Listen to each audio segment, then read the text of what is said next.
On today's Locked On NBA Game Nights, the Sixers going to win. They need to start stacking them.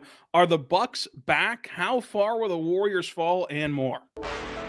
When that final buzzer rings, you know it's time for Locked On NBA Game Night. All the post-game reactions to every game across the league, every single night, with insights only the hosts at Locked On can provide. It's the true NBA fans' one stop for all the action. Every game, every night. It's Locked On NBA Game Night. Tipping off now. Let's get it going on Locked On NBA Game Nights. I'm Rylan, Stiles, host of Locked On Thunder. That's Gavin, host of Locked On Knicks. We're here for you every single day, covering the night before in the association, every single game. Had a pretty good slate this week, Gavin. How are you doing today? I'm doing great, man. Just coming back from Warriors Suns. Got to do stats for the Warriors radio broadcast. So that was a thrill working with the legend Tim Roy, and fun game too. A couple of milestones set. Excited to talk about it. Extremely fun game, and that's where we're going to start out there in Phoenix with the Suns and the Warriors going at it. The Suns get the win. What did you notice about this game, Gavin?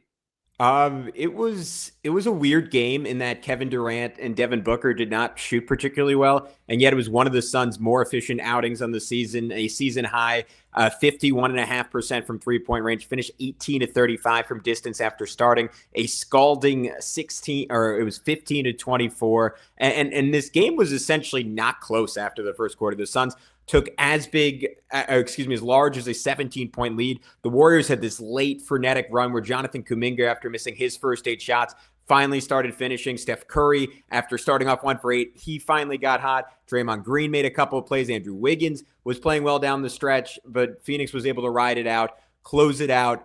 Really, really good sign for the Suns. I'm going to say Bradley Beal injured again, no use of Nurkic, and with their balance, with their collective effort, able to pull out a game against a suddenly free-falling Warriors team. Yeah, the Warriors are interesting because Steph Curry returns to the tune of 23 points on 38% shooting from the floor. Not his best night, and by his standards, not a good night. And you look at the Warriors, who on Wednesday were battling the Thunder for first place. Now they're already down to the 4th seed. That's how crazy the Western Conference is, and they're 3 games out of that first place column, with Oklahoma City holding that spot. If I asked you right now, Gavin, after this week of basketball where Steph Curry's been in and out, returns today, where do you feel is the right spot for the Warriors? Because they came out like gangbusters. People were kind of giving them a ton of flowers early after predicting they'd be in the play-in. Now they're that last home court advantage team. Where do you think, once the dust settles, the Warriors will be at? Yeah, I think probably 5 or 6 feels right to me. Even though Oklahoma City, we talked about last week, I still think clear-cut number 1. I promise I'm not sucking up to levels above anyone else in the Western Conference. And Houston and Memphis, obviously Houston more so than Memphis, but relatively young, relatively inexperienced. I believe in both of them as regular season teams. Memphis, we also broke it down last week, still very injured. They're only going to get more healthy. They got Ja Morant back a little bit earlier than expected. They are them and the Rockets are 2 of the deepest teams in basketball. So I think they are built to have great regular seasons. And then Dallas has been playing, we'll talk about it later, their best basketball of the year. And I think it's concerning for Golden State, a team that is so contingent on its bench production, right? Historic bench production this year, 51 points per game from their bench. That is the second best mark in the last 50 years in the NBA. The Lakers were at like 52 points per game in 17-18. No DeAnthony Melton for the rest of the season. He is they have it listed as an ACL sprain, but it seems like it's a tear. He's going to be out for the year. Buddy Hield has been a different guy since an incredibly electric start to this season. His first 8 games, 21 points, 52% from the field, 51% from 3. Since then, last 10, 11 points, 40% from the field, 37% from 3. Had another really tough night tonight as the Suns tracked him all over the floor. It seems like teams are tuning into what Golden State was doing with him early. And I just think this team, it's the same issue they've had pretty much the last 5 years outside of the championship season. They're disproportionately reliant on Steph. He's had a great start to the year. He can bring it both nights, but both in terms of health and just asking him to go. Like, Steve Kerr wants to play him 32 minutes per game at this point in his career, asking him to play substantially over that, taking on a large role, and just being the guy he was like a decade ago on a night-to-night basis, I think is a little too much, even for someone I consider a top 10 player of all time. Jonathan Kuminga still hasn't taken that next step. I just don't really see Golden State being this elite regular season team.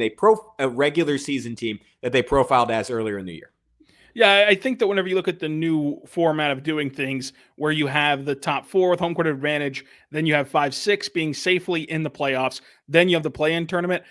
I think that the dust will settle with you where the Warriors are a 5 or 6 seed team. They're not going to have to battle through the play-in, because I think it'll look a lot like how it has to the first month of the season, where you'll have another stretch here where the Warriors come out and win 5 in a row, and they catapult their way up the standings, followed by a stretch like this where they've lost 4 in a row now, including to the Brooklyn Nets, who've been very scrappy, but the Warriors should have won that. I just think that the bench unit, as you mentioned, is too inconsistent. They're very volatile. They can have these massive games. The blow to Milton is huge. And the fact that the trade market just isn't really there for Golden State to improve their team, because with the way that Andrew Wiggins is playing, whenever he's healthy, you don't want to give him up, and he's really your only big contract that you can move to make a blockbuster deal, and perhaps they can go secure some more reliable bench pieces who won't have these massive swings in production. But either way, I think that the Warriors are good enough, and they've proven good enough to be a top 6 seed and to be comfortably in the playoffs. But that was a bit of fool's gold, that early season stretch where they were contending again for the number 1 overall seed, and people were kind of shifting the expectations on them. Yeah, it's easy to fall in love with them. I mean, their style of play, their pace, obviously the shooting across the board. It just and look, I was kind of buying into it. I think I said the other week I thought they were going to be really good. The top end talent, it is just not quite there. And you look and you say, all right, but like they're pretty much what they were 4 years ago. It's just that the rest of the West is so much better, or 3 years ago when they won the championship. The rest of the West is just so much better. The Celtics are obviously better. Like I think even if they could get to that level, and it would require like Steph going in the time machine and somehow being the same guy he was 3 years ago. And even if the margins are thin of him dropping off just ever so slightly, it's substantial for Golden State because they were reliant on those margins to get through those series. If they get into the playoffs, I think they are extremely dangerous in any one series. It's just hard to see them put 2 or 3 together right now. Coming up, we're going to talk about Philadelphia, who has to stack wins. We're also going to dive into the Bucks returning to the prominence of the East, and can Giannis win the MVP?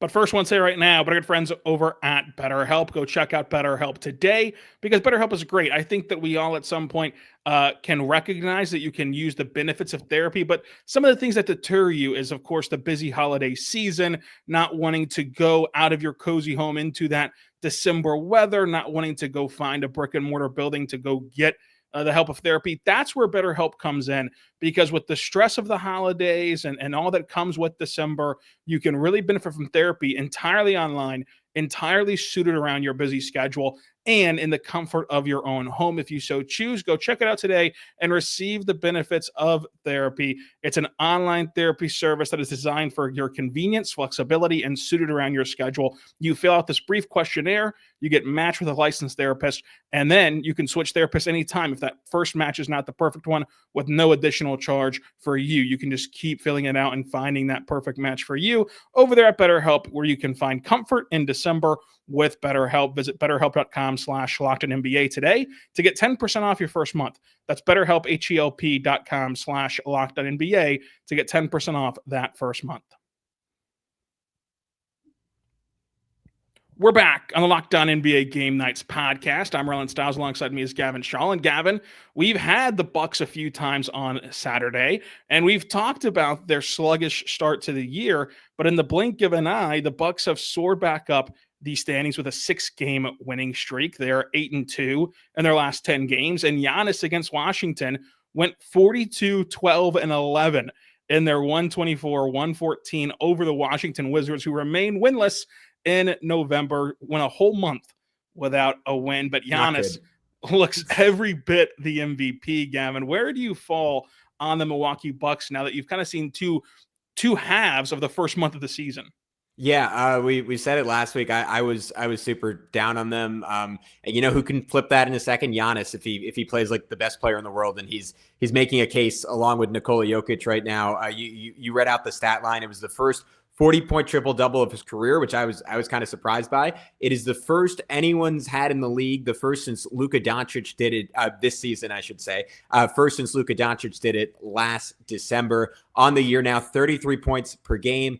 12 rebounds, 6.5 assists, ridiculous 63% true shooting. I can't remember if I talked about it in this pod, but like coming into the year, I was sort of wondering, I think speculating a little on Locked On Knicks, like would the athleticism start to fall off just a tad? And would that maybe not destroy his game, but destroy his chances of just like single-handedly putting Milwaukee on his back and just dragging them to a top 4 seed? Turns out that's not the case. Like he was making Alex Sarr. It was Sarr's welcome to the NBA moment. Like literally the first play of the game, right by him for a dunk, like a couple of different times, just blowing right by him. Like took off like a step inside the free throw line for a layup. Like if anything, he looks bouncier this season. We said it last week. Like the defense has gone back up to all NBA defense caliber levels. The 2-man game with him and Dame continues to evolve, and they're using it to get other guys going.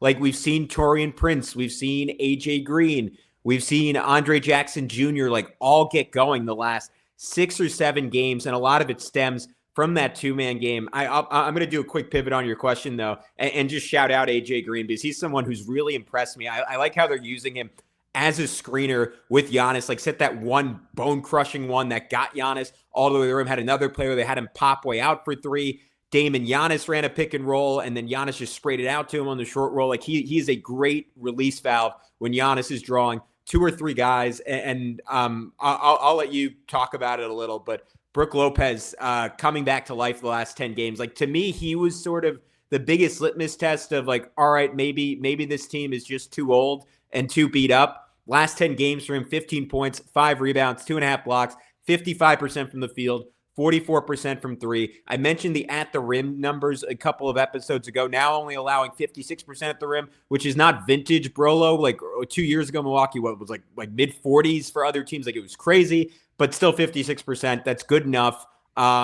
Chris Middleton's on the way back too. So things are certainly looking up in Milwaukee.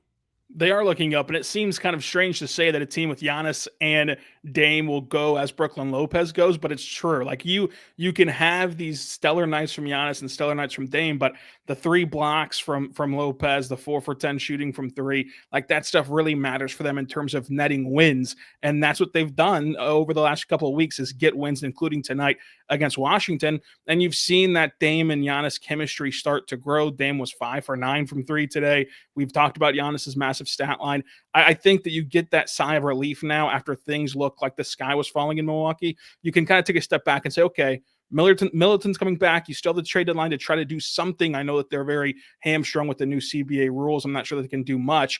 And Doc Rivers said that he'd start coaching seriously. I don't know why he wasn't coaching seriously the first 2 weeks of the year, but he's lived up to that promise as well. Wait, Rylan, I got to throw out that was Centel. Oh, wow. There you go. Well, how about Centelled. That? Yeah. I got Centel. That's tough. But it looked real because of how Doc would. I would buy it. I would buy it if he said that. Any coach, if you told me any coach is going to say that, I would say it was going to be Doc Rivers.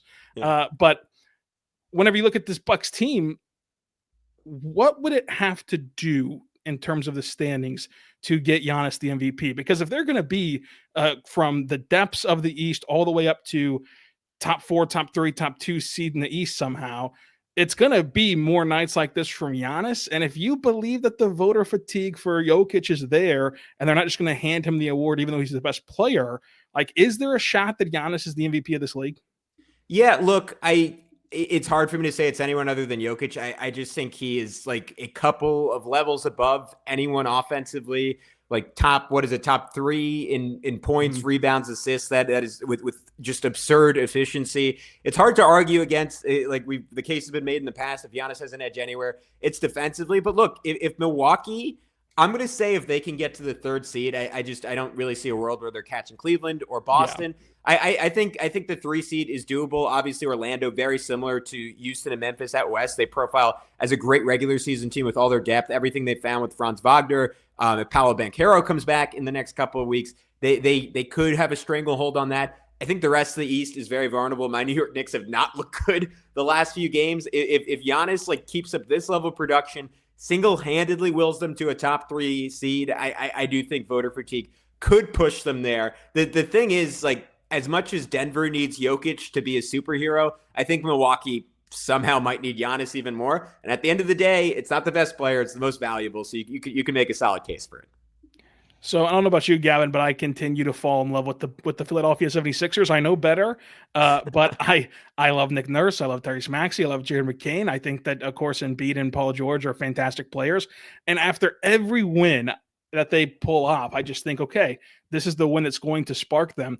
Eventually, a win has to actually spark them, or they're just going to be what the record says that they are. And so they've won tonight against the Detroit Pistons without Cade. They're still 3-7. In their last 10 games. Is this the win that will allow Philadelphia to stack wins? And which, if it's not, how much longer can you keep going before you start to kick it in gear, or else you're just going to be buried even in a very bad Eastern Conference? So as a Knicks guy, I've been listening to a lot of Sixers content, just kind of a spite listen, I think is the way I would phrase it. Schadenfreude is probably the word. So let's just admit it. As a Knicks guy, you are listening to that because you want to feel their pain and suffrage. Yeah, that's how I define a spite listen. I'm open about it. I've been getting off on it. It's been great. You've been enjoying it. Yeah, it's been fun. But I look, there was a reason I feared Philly coming into the year. And obviously, it starts and ends with, they need the best version of Joel Embiid, or else, none of this really matters. And if you're like me and you think that just might not be in there anymore, and, he just, you look at the track record and he's never gotten through a postseason fully healthy outside of maybe that, the Celtics swept them in 4 games in the first round. None of the tertiary stuff matters in a championship sense. Now, in terms of their ability to be competitive this year and get out of the first round, Tyrese Maxey, I think, has just had an unfair season. If everything had gone right for them and PG was healthy and Embiid was healthy, I think everyone would be talking about Tyrese Maxey as a breakout player, as not only an all-star, but an all-NBA type guy. And instead, he's been in these situations where he has whole defenses focused on him for the first time in his career. And he's risen up against that big game tonight, giant third quarter to kind of put the Pistons out of it, 5 for 10 from 3. He was the best guy on the court, just manipulating and controlling everything the Sixers did. But to circle back on what my initial point was going to be, the reason I was high on this team is because I thought Daryl Morey had a really good offseason building their bench, and you see them dipping deeper into it than ever. Ricky Council, 17 points on 5 of 7 shooting. KJ Martin, 19 and 6 in just 27 minutes, made up for a poor night from Paul George, still trying to get his sea legs back after another knee injury. Andre Drummond getting hurt could really affect them if Embiid is out a while more. Jared McCain, after just a heater to keep this team alive, has been really cold. 12 for 41, 2 for 21 from 3. His last 3 games, I'm sure he will turn it around. He does not have a conscience, as his TikTok account will tell you. So they're fun. They're deep. I just think it's all window dressing until Embiid comes back and looks like Joel Embiid. Yeah, you've got to get the big man back. One of the best players in the sport whenever he seldomly is healthy.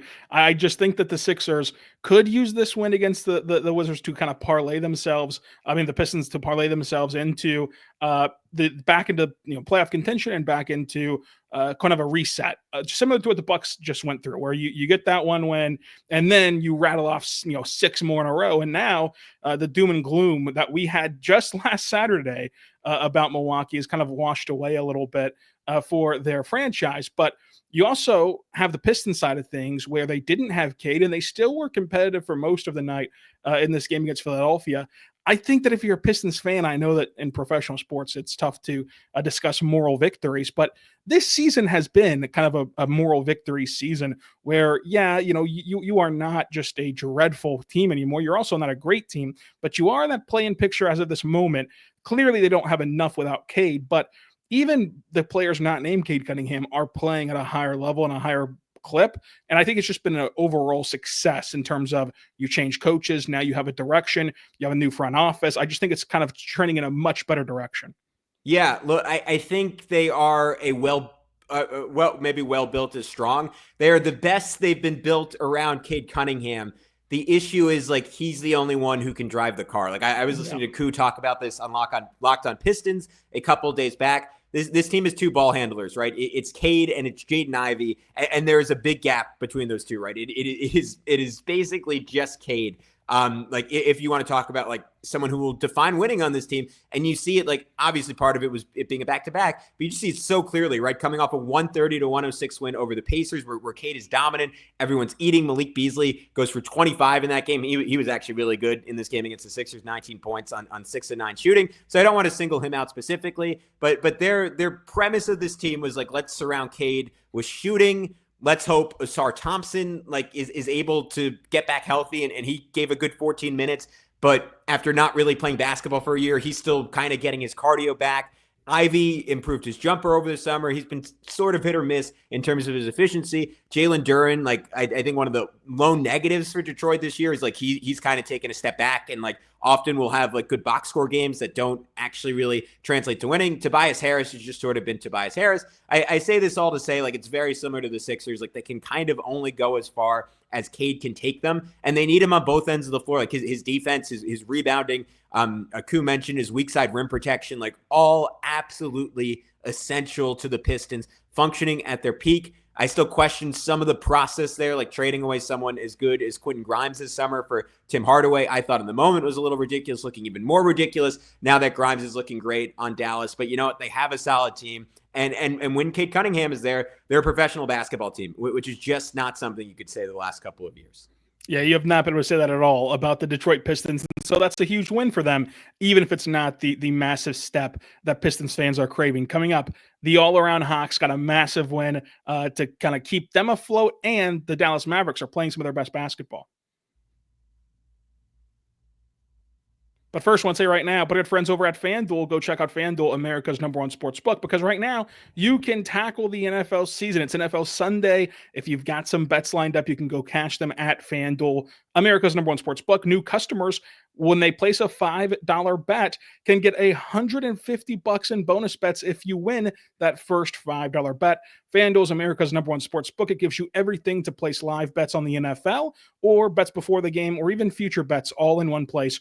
Go over there right now and check out FanDuel.com to join today. If you're only into the NBA, don't worry. They still have NBA lines for you, like the Thunder taking on the Rockets tonight, where the Thunder are 1.5-point favorites. You can go check that out at FanDuel.com. We're back on Locked On NBA Game Nights. I'm Rylan Stiles. This is Gavin Shaw. Gavin, the Atlanta Hawks got a 107-104 win over the Charlotte Hornets. The Hawks have continued to kind of play well in this stretch. They got an all-around effort tonight. It was not just a Trae Young show, their third straight win for Atlanta. It was Jalen Johnson. It was Zachary Richashea playing really well. They got the win, but it was a gutty win over a Hornets team that does not have LaMelo Ball, but still has Brandon Miller and Vasiljevic and all these other players that are really talented for the Hornets, who are similar to the Pistons of like, this is way better than what you're accustomed to seeing. These are not your brothers, Hornets and Pistons. But speaking with the Atlanta Hawks, I mean, Trae Young tonight goes out there and gives you 14 points on 44% shooting, only takes 9 shots all game, and you get the win. I think that is a testament to how far this roster has came along next to him. Yeah, I think the vision and give credit to Landry Fields, because the Hawks front office was kind of chaos over the last couple of years. And I love the team they built. Maybe love is strong. I really like the team they built. Like that was always the vision to me. Just put as much defense and length and athleticism around Trae Young as possible. And like, don't give him DeJounte Murray, right? Like who's just like lesser Trae Young out there. Like obviously his defense didn't translate to from San Antonio, and that was unfortunate.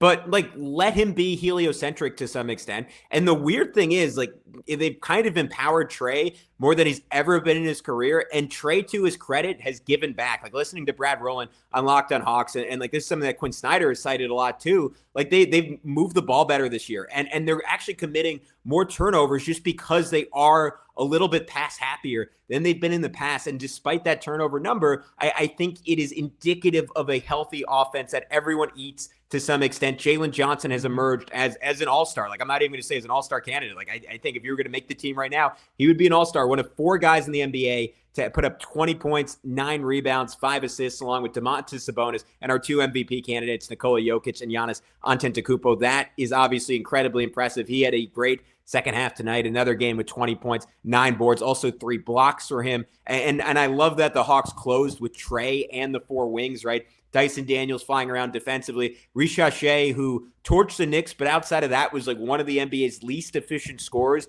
has been really good over this 3-game winning streak, obviously including those 2 shocking back-to-back wins over Cleveland. He's at 14 points on 71% true shooting. Shout out to NBA University for that stat. 1 steal, 1 block over his last 3 games. That is hyper impressive. And DeAndre Hunter's been really good since he got healthy. He didn't even have Bogdanovich tonight, but all of a sudden this is a team that's super deep, like rarely puts like a below average player out there. And again, like just a lot of ways to insulate Trey. So I'm excited about how they play. And I feel bad for the poor Hornets, like 3rd straight game they lose in the final minutes, despite a crazy shooting performance down the stretch from your guy Micic and of course, Brandon Miller.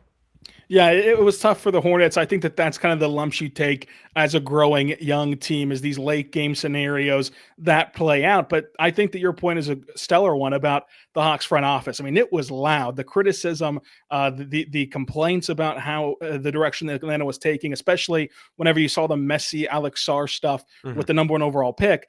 And yet they have fleshed out a near, like, this is the best roster in terms of highlighting Trae Young that Trae Young's been a part of. They obviously made that run to the East Finals a few years ago, which you can argue would be a better outcome than this team will have. But in terms of they're the best coach they've been with Trae Young. They have the best talent around him to maximize his skill set, and thus he maximizes theirs. I love the rotation of Okongwu and Capella down low. I think that you've mentioned the wings. Dyson Daniels has had an amazing resurgence or initial surgence in his young career in Atlanta defensively. Yeah. He's surged from here now. Jalen Johnson is an all-star, and he continues to just show you that he can be like a number 2 next to Trae Young, and this stuff can just continue to get flushed out in Atlanta. They're clearly not like title contenders, but they're much closer to that than they were a year ago with just these subtle changes. And now I think you can really take a step back and continue to build after the talk was around Trae Young's future. The talk was around if this front office could make it. I think that they've made the most of their situation, and now you can kind of see how the season plays out and make adjustments accordingly. Yeah, I wonder if the move for them, and then look, this is getting ahead. Like right now, like this season should just be like I would play this out if I were Landry Fields. Like see what all your young wings can do. I wonder if they eventually try to package one of those guys, just because they have 4 of them, with either Okongwu or Capella, and like try to get a center upgrade. Like I guess that wouldn't really. I was thinking like Şengün. That wouldn't really make sense for Houston because obviously they have a million wings right now. But I'm sure there's like with like the influx of skilled bigs in the NBA in the center position, maybe being healthier than it's been in a long time. Like there is someone out there that could just give them like that perfect starting 5. I don't know. Maybe it's Indiana and like they go get Miles Turner as like a stretch 5 and give them like even more shooting and make Trae that much more unstoppable. Like I'm so curious like what that next move is. And I also just kind of want to watch this team meld, because like the flexibility of, again, like Trae and the 4 wings, it's just really interesting. It's really fun. He's leading the NBA in assists. He's like at 12.1, which I think is 1.5 more than Nikola Jokic in second place. Like I kind of want to see how far he can take them, because like he's taken a lot of crap over the years, but the talent has never really been in question, and now kind of finally has the right team around him. Well, in the night, the same way the NBA did with a trip to Utah, where the Dallas Mavericks got a win. 3, 2. The Dallas Mavericks get a win against the Utah Jazz. Still no Luka Doncic. He'll probably return tomorrow. But Kyrie Irving, 30 points, 9 assists, finishes this game and closes it like an NBA star. Shoots 6 of 13 from 3. Continues to be hot from beyond the arc. A great game from Kyrie Irving all around in just 36 minutes, which is a good sign because the Mavs do play tomorrow. And then Quentin Grimes. The story of this game was the Mavs' hot start. 40 points in the first quarter. The Jazz only scored 22. And Quentin Grimes started 4 of 5 from 3 from beyond the arc. Then 24 points total he finished with. He's just really fit in really well with this starting unit and fit in well with this Mavericks team. His shooting stroke has been awesome to see, and it's been a great addition, especially with Klay Thompson out for this game as well. And so Quentin Grimes, great in this one, added some extra offense when they desperately needed. The Mavs in the second quarter, their offense just completely slowed down to a halt, 16 points for them. And then the rest of the game, they kind of played even with the Jazz. And so the hot start and Grimes and Kyrie, the story. That was the story of this game, Gavin, and I think that you highlighted it earlier, the trade for Tim Hardaway Jr. and Quentin Grimes. It is one of the massive wins of Nico Harrison's career, and he's had many of them as the GM of the Dallas Mavericks. But Nick highlights it there. It was the first quarter that set the tone and really allowed the Mavericks to withstand a awfully cold second quarter, but still get a win over a Jazz team that never really rolls over, and they do compete night in and night out, but the Mavericks were just too much, and the Mavericks, even without Luka Doncic, are playing some really good basketball. Rylan, all of us who I would characterize as basketball sickos, we have that young guy we're just totally unwilling to give up on. I'm proud to say my mansion on Quentin Grimes Island has withstood multiple hurricanes, a couple of typhoons. You are welcome to come for some Mai Tais this summer because we are back in business on Quentin Grimes Island. And the painful part for me is I first of all hoped it would be on the Knicks. That didn't happen. Secondly, I was like, you know what? It's not so bad if it's on Detroit because they're not going to be competitive for a while. Instead, he is on an NBA championship contender in Dallas, like put whatever, like 21 points on the Knicks' head in a Mavs blowout, was staring down the bench. That was painful for me to watch, but he, I think, is a microcosm of what this Dallas team is without Luka Doncic, and that is just like physically overwhelming. You absolutely feel them on both ends of the floor. They are super athletic. They get in your grill defensively. It has freed Kyrie up to run the show, and yet with Spencer Dinwiddie first against the Knicks, just like setting the nets on fire, like hitting tough three after tough three. And then this game, getting into his distributor bag after barely playing early in the season, 10 assists in this one, setting Kyrie up for a couple of triples. Grimes, like someone who on the Knicks was just this brilliant closeout artist, right? Like had this reputation, even though the threes were not going in last year, of being a great three-point shooter, would blow right by them. I think at some point 2 years ago, the best like beating closeout rate in the entire NBA, and then would just refuse to shoot at the rim, despite being this former 5-star recruit who was super athletic. That is gone now. He is violently getting all the way to the rim, acrobatic, creative finisher, has his confidence back. You see Kyrie late in this game, like getting a steal and then diving on the ground to save it to Grimes for a layup. PJ Washington, after a really slow start, he is his mojo back, 15 points, 10 rebounds, 3 assists, 3 stocks over his last 5 games. Gafford was healthy for this one. I just think like they are a different team with Luka and Klay. Both those guys slow them down a little bit. They are not going to be as attentive on defense. They're just not as intimidating on defense with those two out there. So it's weird to say when Luka's a guy who defines his team's identity as much as any star in the league, he has to fit into what Dallas has found a little bit. And I think last year during that finals run, they found the perfect middle ground between their collective physicality and Luka's individual creativity. I'm curious how Klay Thompson fits into that. I'm confident Jason Kidd can figure it out. Gavin, I will take the rescue from Darius Baisley Island and come join you on Quentin Grimes Island. But this has been a lot of fun. It was a fun day in the NBA. And until tomorrow, whenever they're going to recap the Sunday slate, be good and be good to one another.